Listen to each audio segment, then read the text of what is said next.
You want the moon? Just say the word and I'll throw a lasso around it and pull it down. Look at the stars. The great kings of the past look down on us from those stars.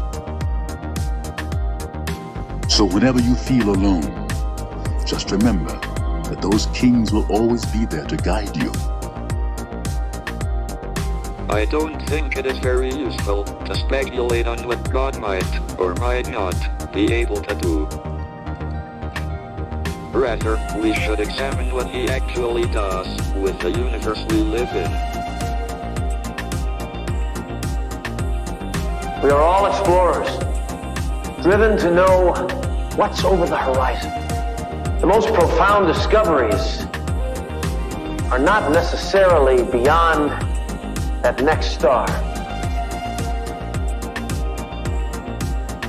They're within us, woven into the threads that bind us.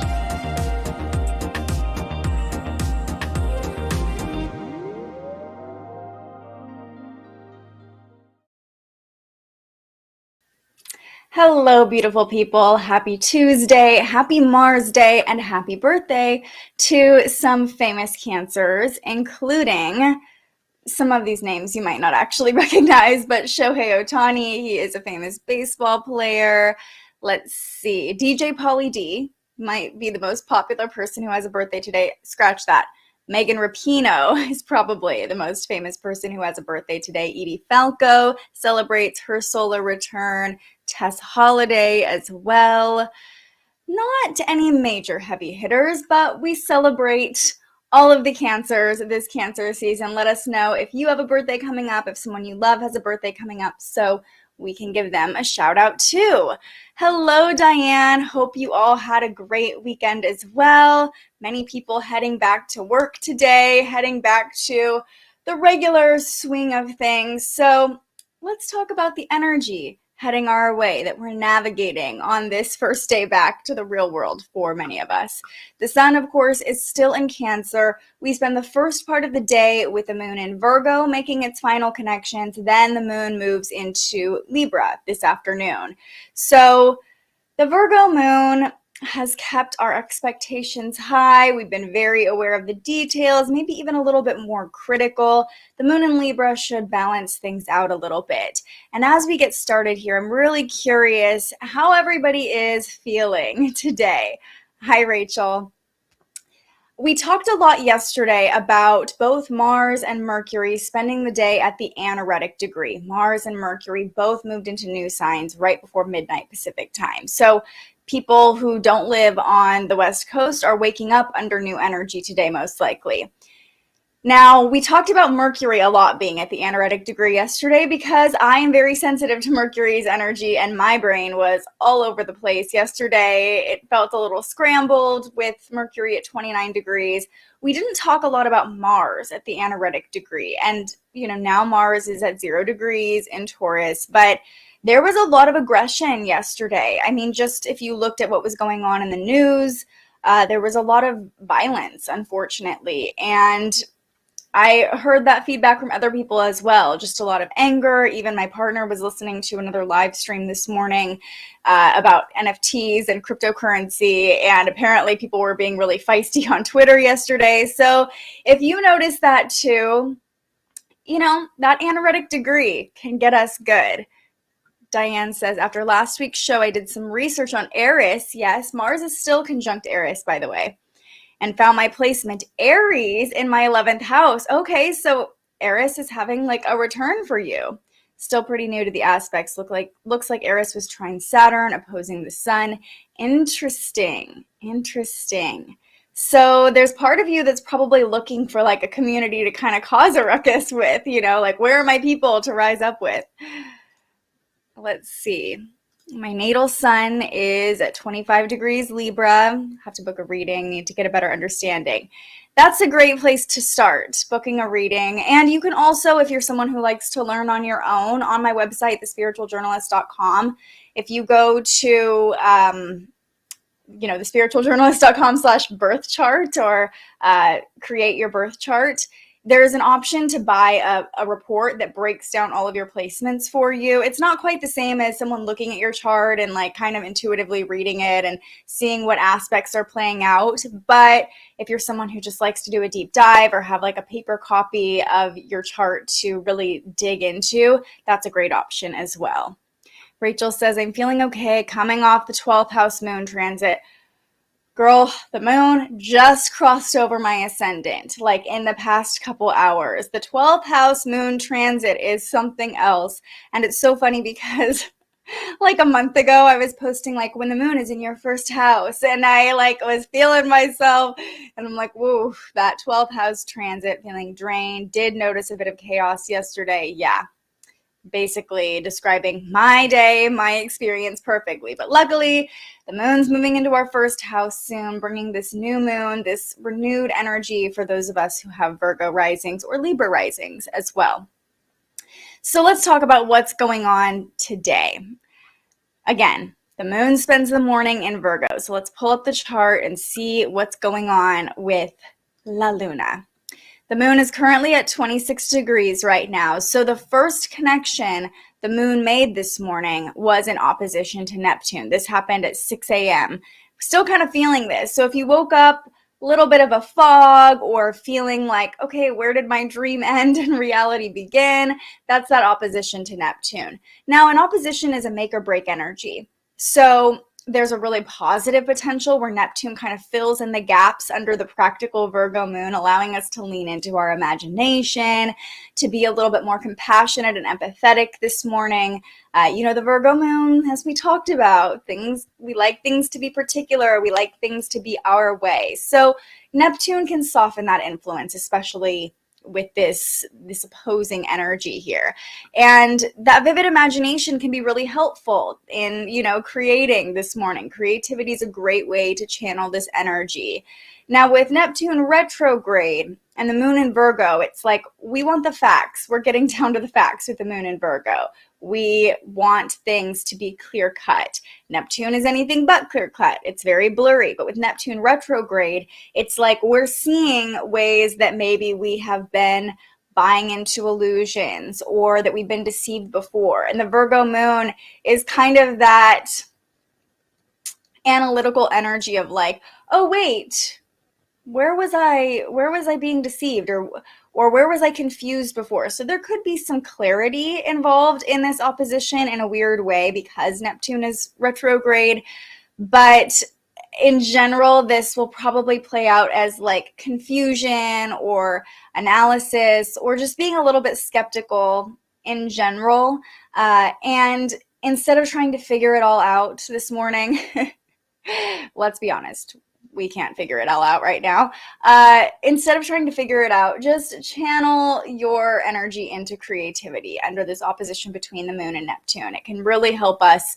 That Virgo energy is very detail oriented. Adding in a creative flow to it, adding in some artistry can just help soften the energy and maybe spark some new inspiration for you to get your day going. So, also our dreams first thing this morning could have been vivid. Anytime we have a prominent aspect to Neptune right as we're waking up, I tend to notice more potent dreams. And then I see Ken's comment, wondering if potent dreams are in effect. Oh, last Friday and Sunday. Interesting. I'd have to go back and look at the forecast for Friday and Sunday. I know Mars was squaring Pluto. But I have to look at what's going on with the moon and Neptune those days. But definitely, this morning as you were waking up, that could have been a potential. So the next aspect that we're really feeling right now is a trine between the moon and Pluto. The moon at 26 degrees, once it hits 27 degrees, right around 10 a.m., we have a nice harmonious angle between the moon and the planet of death and rebirth. I've been thinking a lot about Pluto this morning because of this trine as we're coming into it. And something that came up is that, yes, Pluto is the planet of death and rebirth. So there's this very tumultuous, very transformative energy. Pluto is that scorpionic energy. It's the alchemist. It changes things, but it's not a comfortable process at all. And there are things that could be dying or falling away in your life to create space for something new. With this trine between the moon and Pluto, that process will feel very natural. It's very easy. And not to say that it's comfortable, but it's unfolding on its own. We're not having to put in any effort into this transformation that's happening. Even if it's uncomfortable, it's like the universe has taken the wheel. So when the moon harmonizes with Pluto, as I'm thinking about Pluto, the planet of death and rebirth, if there's something that feels like it's falling away, it's actually an opportunity for something new to begin. Often the moment of death is also the moment of rebirth. It's one and the same. And you can think of this when you think of religion, right? Any form of religion. In Christianity, when you die, you're reborn in heaven.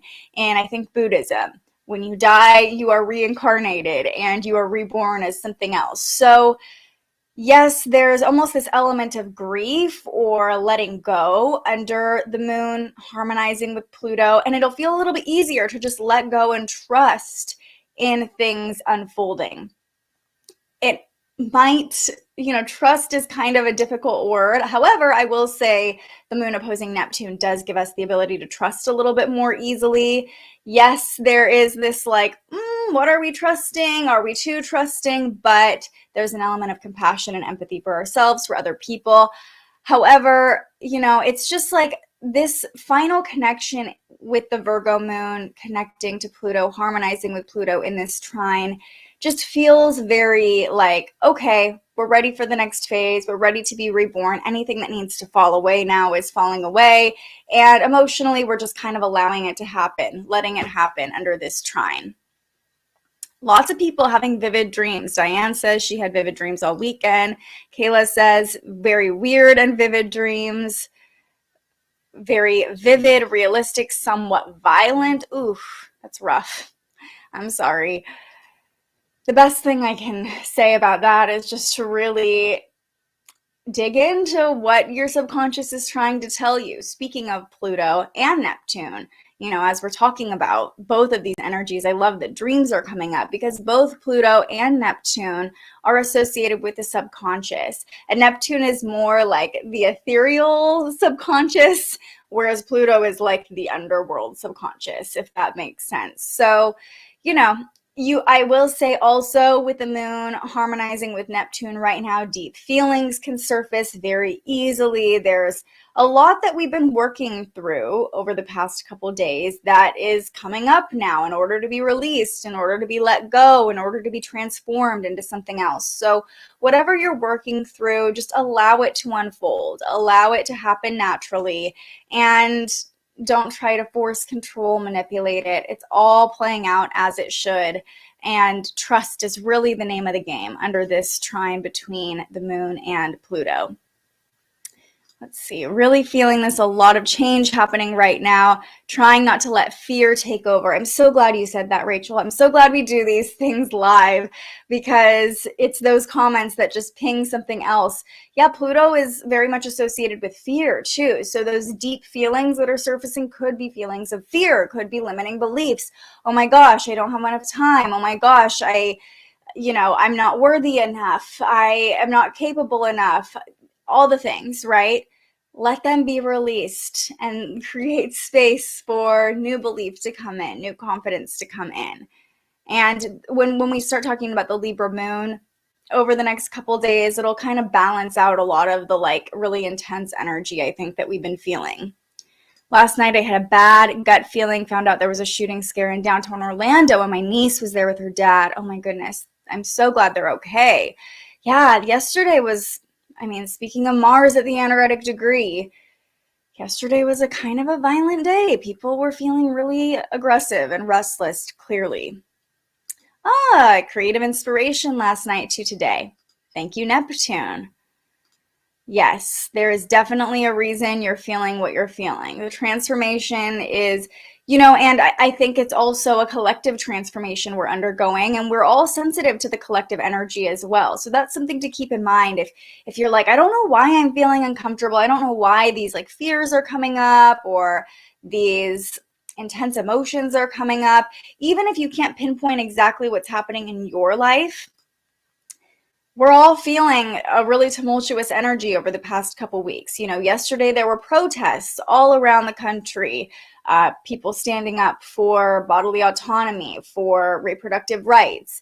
There were also just, instances of violence. There were a lot of crowds and gatherings, and that, unfortunately, this day and age creates a sense of fear, right? Because we know that over the past couple of years, anytime there's a big crowd or a gathering, there is a higher potential for violence or for something bad to happen. So, yeah.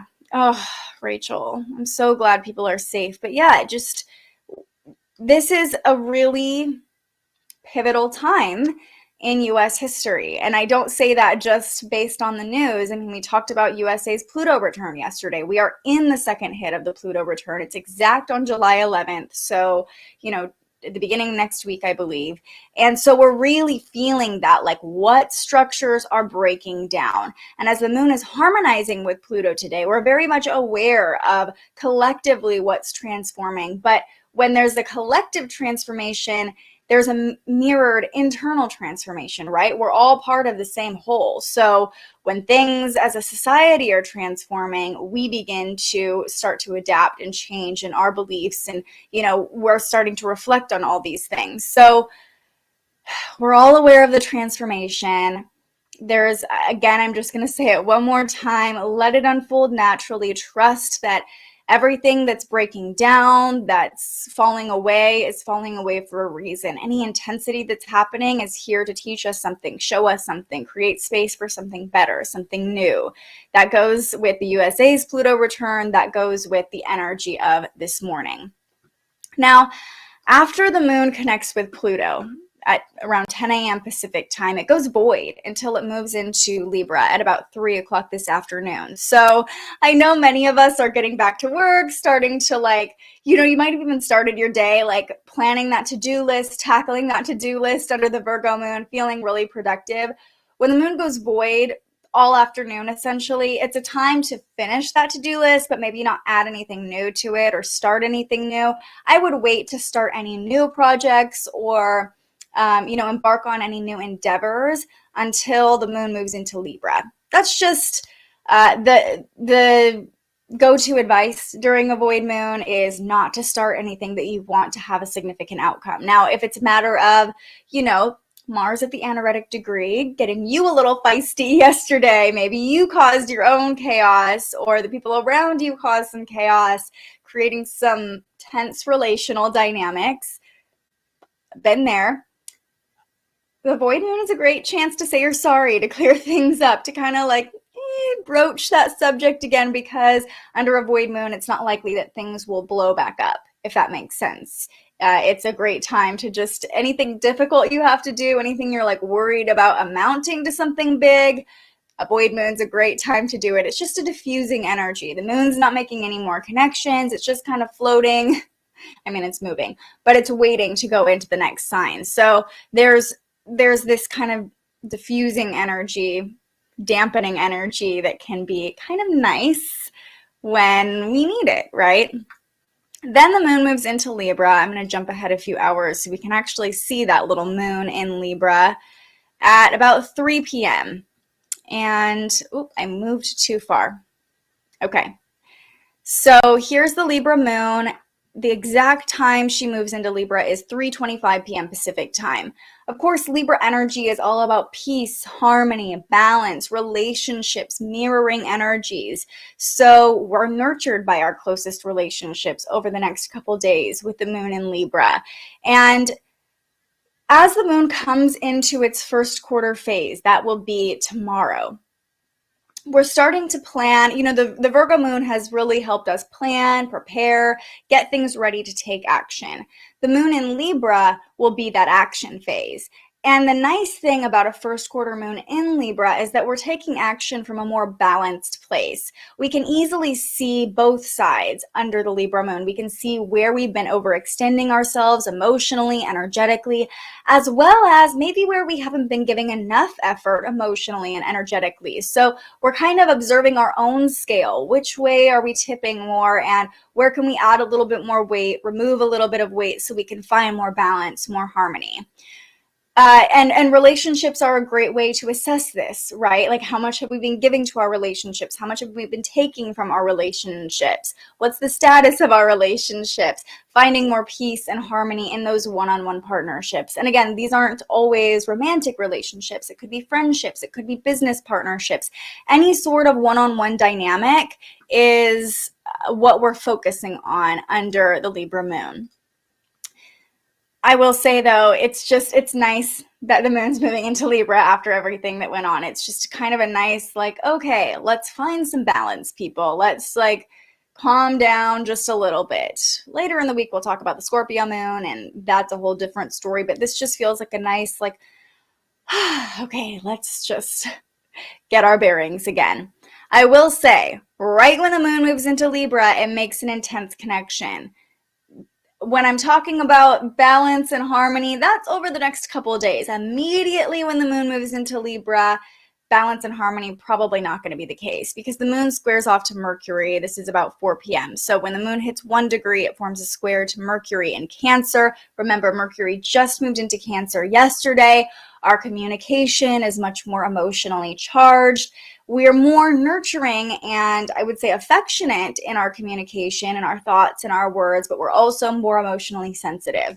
So, we also might find ourselves wanting to talk more with family and the people closest to us, even the people who raised us, which can be nice. It can be really safe and comforting, but it can also, talking with family can be especially emotional and sensitive. Our family dynamics are the situations in our life that tend to provoke the most emotion out of us, right?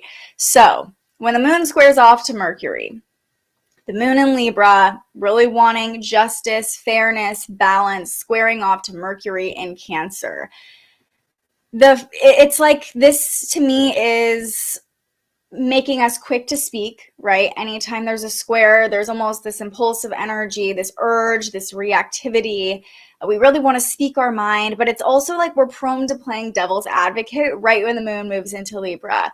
Libra energy is known for like always playing devil's advocate, right? Like always being kind of that like lawyer. So me personally, I have a lot of Libra energy and it drives my partner crazy because he'll say something and it's my tendency to be like, oh, but what about this perspective? Which can get on people's nerves. I fully own that. So the moon in Libra, it wants fairness, it wants balance. That's what we crave. And it's squaring off to Mercury. And it could be like, we need our point of view to be seen. And it could feel especially emotionally charged with Mercury in Cancer. Beware of playing the devil's advocate just for the sake of argument, just for the sake of proving fairness and balance. Sometimes people just want to be emotionally heard, especially with Mercury in Cancer. So, observe if you're like needing to share another perspective. Sometimes that's not helpful. Take it from me. I have learned the hard way. Our communication will just feel especially emotionally charged and like we just need our point to be proven. Other people need their emotions to be heard. We're more quick to respond, especially with Mercury at such a low degree. We're like very eager to communicate. So it's like we really want people to know how we feel when the moon squares off to Mercury, and we are going to make it known whether they are ready to hear it or not. The nice thing about the Libra moon is that we are open to more perspectives and we do want to find that balance within relationships. So, I would say people might be a little bit more understanding, which is nice. However, it depends on where Libra falls in your chart. It depends on what else is going on there for each individual person.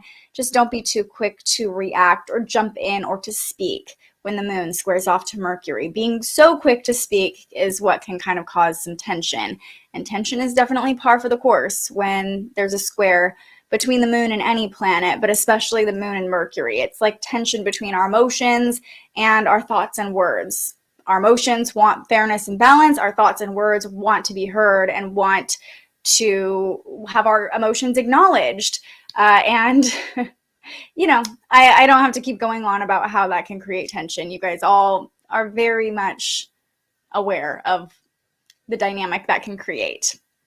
Libra is in your Ninth house. Okay, so the Libra moon should feel like a very expansive time for you, Katie. You know, a time where you want to kind of get out there, explore, expand, maybe learn something new, especially with the moon in Libra in your ninth house. There's probably part of you that's like always trying to learn new things, but as you learn new things, seeing multiple perspectives of that information. So I would expect you to be very curious during the Libra moon and maybe even more outgoing. Libra in your third house, Ken says. Okay, so a similar energy to what I just talked about with Katie, wanting to learn new information, relationships, talking to other people, even just friendships will be really nurturing for you during the Libra moon. If you have siblings, sibling relationships, this would be a great time to call up a sibling, have a good conversation with them if you haven't recently, because the third house rules those sibling relationships. Ooh, one dream was about a tornado. Interesting. Look up dream meaning tornado. I'm not a dream meaning dictionary in my brain, but I always, if I have a really powerful dream, I just Google it, see what comes up. Sometimes there's multiple meanings. Figure out which one resonates for you. So those are all the connections that are happening with the moon today. No major planetary connections that are exact. However, I will show you that Mercury and Mars are still in a sextile with one another. Remember, right as Mercury moved into Cancer and Mars moved into Taurus, they connected with one another, and they're still within a degree of that connection today. And so it's like our thoughts and our actions are working hand in hand. It's a really nice connection. I will say, though, when the moon squares off to Mercury, it's like we're quick to speak, we're quick to put our thoughts into words and to emotionally react. And with Mars right there helping out Mercury, we could be really quick to act as well. So slow down today, really strive for that emotional balance, and it's okay to take a pause, take a beat. You don't have to have it all solved right now. And that's a great point to bring us into today's affirmation. I don't have to have it all figured out today. In the first part of the day, the Virgo moon is so analytical. It wants to have the answers. It wants to have them now. It wants things to be clear-cut, and it can make us very critical. When the moon moves into Libra, it's like, okay, we're trying to observe all these different perspectives. And again, it's still a very analytical energy of like trying to solve things, figure things out, prove our point, and come to a conclusion, come to a fair and just conclusion. Remember, today's not the only day we have to figure it out. We have plenty of time to get to the bottom of things, and trusting that everything is unfolding naturally is probably the easiest way to navigate today. Navigate your emotions, navigate your relationships. Don't have to have it all figured out today. I'm looking forward to this moon. Sounds dreamy and rejuvenating. Yeah, very adventurous for you. And just like the ninth house is all about expansion, exploration, spontaneity. You might feel like, oh, I just want to like jump in the car and go somewhere. Ease into conversations. Yes, I'm glad that resonated for you. It's really easy to jump in and be like, this is my point of view when the moon squares off to Mercury, especially with the moon in Libra. Lilith in Libra in your chart. Interesting. Well, the moon will cross over your Lilith, so just in the next couple days, watch for being especially like bitchy or kind of controlling. But Lilith in Libra is, especially since you're a man, Ken, I think that's interesting. There's part of you who, I would say that you are probably very like receptive and open to feminine energy, to like the relational dynamics and power dynamics in relationships, because Lilith is such a feminine, like not wanting to be suppressed. Libra allows you to see that perspective very easily, I would say, with Lilith and Libra in your chart. All right, so those are all the connections the moon is making today. Now let's go ahead and do our tarot pull. As always, this is your time to ask questions.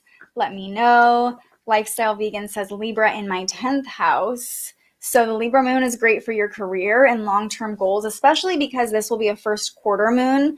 It's a great time to take action towards your long-term goals. So everyone asking about, Libras in this part of my chart, it's a great area to take action. So for, I think, Katie with the moon in the 9th house, like taking action, enrolling in a course, or, booking a trip, something like that. That's a great way to use this Libra moon.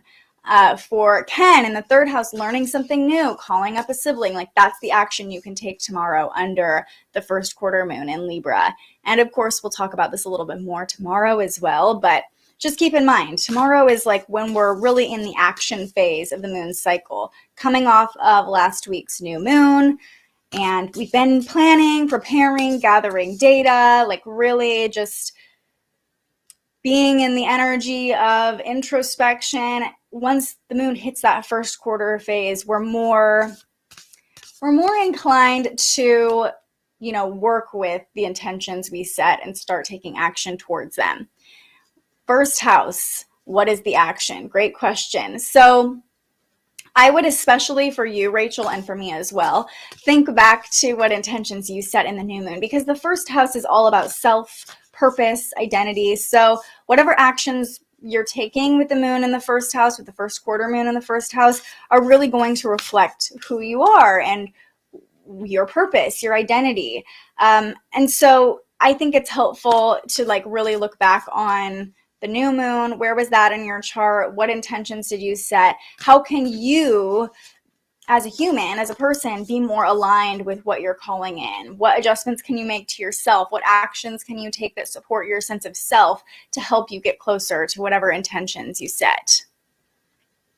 Libra sun in the 5th house. Time for you to play, Diane. With the 1st quarter moon in Libra and crossing over your sun, it's like a new moon moment for you. Have some fun under this 1st quarter moon this week. Maybe do a little bit of art. Creativity is a great way to lean into that 5th house energy. If you're a Libra sun in the 5th house too, there's probably an element of you that's just very creative. Yes, and romance too. Yeah, you're on the right track. So if romance is, something you are looking for right now, it's a great time for you to maybe take action. If you're in a partnership, you could be the one to spark some romance or just be open to it. Oh, good. I'm glad that was helpful. Okay, let's go ahead and pull a card. Let's all take a deep breath together. Here we go. Breathe in and release. What do we need to know? Release the petals. As I say, release the petals. Transformation, death and rebirth, shedding, all change. Well, if that's not the energy we are in this very moment with the moon harmonizing with Pluto, I don't know what is. Okay, let's see what the guidebook has to say. Release the petals. There comes a point where we can't go back. In a seemingly fleeting moment, the road that led us here is suddenly impossible to access. There's a sinking, knowing that things will never be the same. A death, a birth, a loss, a growth, an ending, a discovery. No matter how hard you try, things are different now. You are different now. The world is different now. What's been seen can't be unseen. There's no going back. Something new beckons you forth. This is a card of change and transformation. Courage is required for the rebirth to happen. Abscission is the shedding of various parts of an organism, such as a plant dropping a leaf, flower, fruit, or seed. The rose hip knows, the phoenix does too, that we need to surrender what was to the earth to one day be transformed anew. We can grasp the petals of the past as the changing winds blow, but eventually we'll discover that change is coming. Change is near. Change is already here. And while what once was is no longer, and what soon will be is not yet, it's time to release your petals to the wind with wild abandon for the chance to begin again, to offer what once was to the wind and let it nourish the seeds within. It's a time to surrender so the transformation can happen. Had the rose not released its petals, the rose hip would not have come to be. When we gather the courage to release what was, we're greeted by the fruits of the future. What are you clinging to for fear of nothing coming to take its place? Wow. So resonant. And by the way, this is the Rose Oracle. I didn't mention that. As I'm reading this, and as the moon in Virgo is harmonizing with the planet of death and rebirth, just so spot on for this energy. It's also reminding me that the Virgo moon, Virgos are known for cleanliness, right? The Virgo moon wants to clear things out, wants things to be clean and neat and pure. And sometimes the releasing process can be a purification process, letting go, like the card says, to create space for something new to bloom, for something new to grow. And so as the moon harmonizes with Pluto, this afternoon is a great time to surrender, let go, clear things out physically, clear things out emotionally. If you've been holding on to any fear, acknowledge that fear, let it come up, witness it. Say thank you for showing me what I'm afraid of, and now I can release you and trust that something is coming to take your place. Something better is coming. And one of my mentors, Kat from Crystal Rising, always says when she's manifesting, or really anytime, this or better. So sometimes we have a fear associated with like, well, if I do this thing, if I get ready to take action, as we're talking about the first quarter moon, what if it doesn't work out? What if it's not meant for me? And that's that fear that could be coming up right now in this transformative process. But the beautiful thing about this mantra is that it's almost like a way of trusting, saying this or better. This is the outcome I want, or better. I trust that the universe is going to bring me this thing I want, or something better, something for my highest good. So allow it to unfold. You don't have to have it figured out today. Remember today's affirmation, and know that if you feel like you are in this releasing phase, this phase of shedding, that your rebirth is coming. And first we have to let go in order to be reborn. Such a good card, Court. Perfect card. I know. You all had the same reaction I did. Like, seriously, how much did we just talk about death and rebirth? And then we pull this card all about death and rebirth. Yes, I am emotional. And yes, I am in tears. And yes, that is beautiful, Rachel. Let those tears flow. Release that energy. Let it out. Feel the feelings, right? Like, let it all pour out of you. And know that it's coming up for a reason. It needs to come out. You don't have to hold on to it any longer. So affirming. My marriage is on the rocks. I'm excited for what's ahead, whether we stay together or not. It's going to be a big growth spurt. I can't go back to unhealthy ways. Oh, I just got chills. First of all, Katie, thank you for sharing that with us. You're not alone. You are not alone at all. Especially, I know we talked about yesterday being a really intense day with Mercury and Mars at the anaretic degree. Like, I felt that, full transparency. My relationship felt that. And, it's our relationships are our biggest teachers. And that's something that we'll continue talking about with the moon in Libra as well. Like, our emotional focus is on those closest relationships over the next couple days. And that can be very nurturing. It can be very healing. But it's also, it's also really intense if you're going through some struggles in a relationship already. So yes, you're saying the words directly out of my mouth. Something better is definitely ahead. I don't need answers now, but if I focus on love for myself and my family, I can't go wrong. Absolutely. Absolutely. And this transformation that's happening right now is happening for your highest good. It's not about whether the relationship remains or not. It's about you transforming. It's about you owning your power. It's about you becoming who you're supposed to be, and your partner doing the same. And it could be that by focusing on yourself and your partner focusing on themselves, and you both focusing on what's best for your family, that you each evolve and become the people you're supposed to be. And either, you evolve together and you become stronger, or you evolve to a point where you realize this relationship has served us in the best way it could, and now it's time for something better. But either way, you are in such a good mindset right now. If I focus on love for myself and my family, I can't go wrong. And this card was for you. Death and rebirth, shedding, all change, transformation.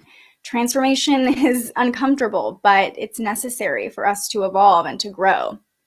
Look at this support. I'm also going through relationship transformation with my partner. Really crazy. I hope everything works out for you. Join the club, you guys. We are all in it together, and resonates figuring this out currently. Wow. Look at this support, you guys. I hope that for you too. All the positive and healing energy for everyone. And by putting that out to each other, like, I could get emotional talking about this, by being like, I hope for the best outcome for you. I see the best outcome for you. I see you in your highest form. I see you in your highest potential. I see you with the most love for yourself. You're also giving that back to you. You know, by putting that out, you're also receiving it. It's so, just, this makes me so happy. This literally just, this love fest happening right now is the best possible thing we can do for ourselves in the middle of transformation. Send love out, receive love, and know that we're supported. We have this community around us. We have people who love us, and most importantly, we love ourselves.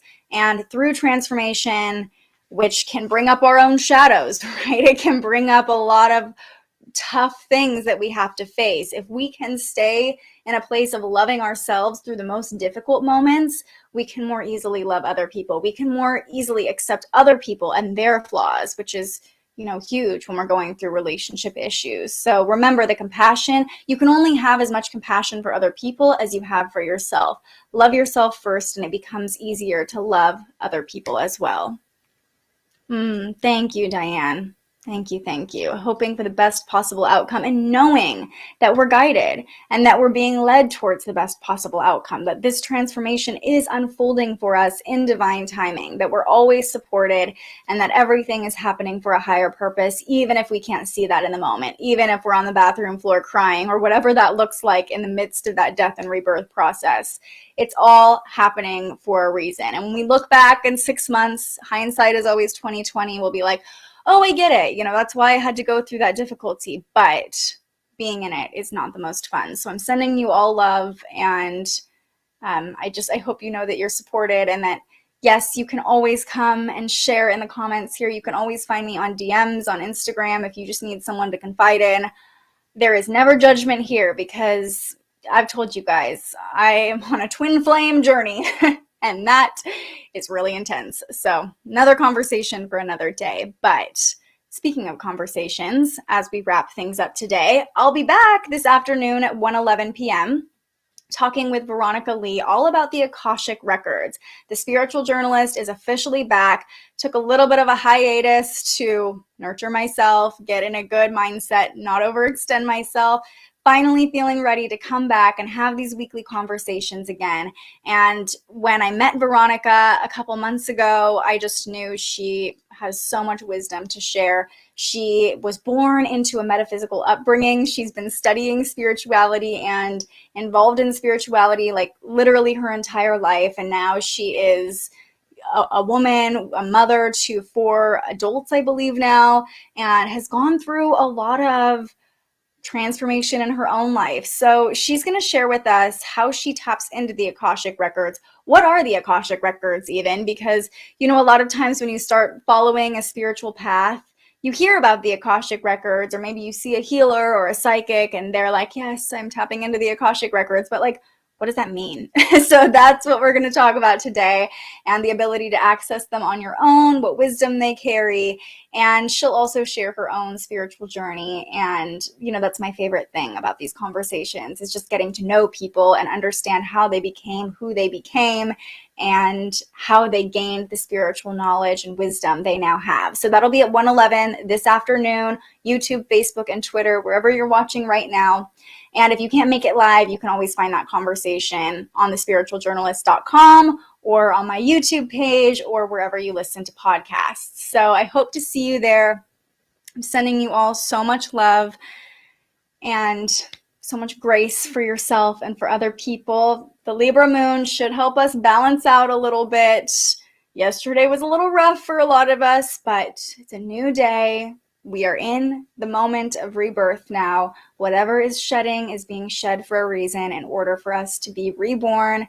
And that's life, constantly evolving, constantly dying and being reborn. So we're constantly getting closer to who we're supposed to be. I love you all. I'm so grateful you showed up for yourself today. I'm so grateful you showed up for this beautiful community that we're creating together today. Thank you for all of the love always, Diane. And I hope that this day is a little easier than yesterday for those of you who were really feeling it. I will see you right back here this afternoon or tomorrow morning, but whenever I see you next, stay curious. Thank you so much for joining us and aligning with the energy of the universe today. If you enjoyed this morning's episode of Transits Today, you can join our live astrology discussion every weekday morning right here wherever you're watching. And head to thespiritualjournalist.com to read your daily astrology forecast and browse the Spiritual Shop. The most fun way to help keep these forecasts free and support more content like this is to buy yourself a little something on our website. But if you're feeling extra generous, you can also buy me a coffee to fuel future live streams. Just tap the link in the description or head to buymeacoffee.com and search The Spiritual Journalist. And speaking of, you can also tune in to The Spiritual Journalist, our weekly live interview where we ask our guests questions about everything from crystals and manifestation to mental health and the environment. Those conversations stream live right here wherever you're watching now every Tuesday. I'm so grateful you found us here, and I can't wait for our next conversation.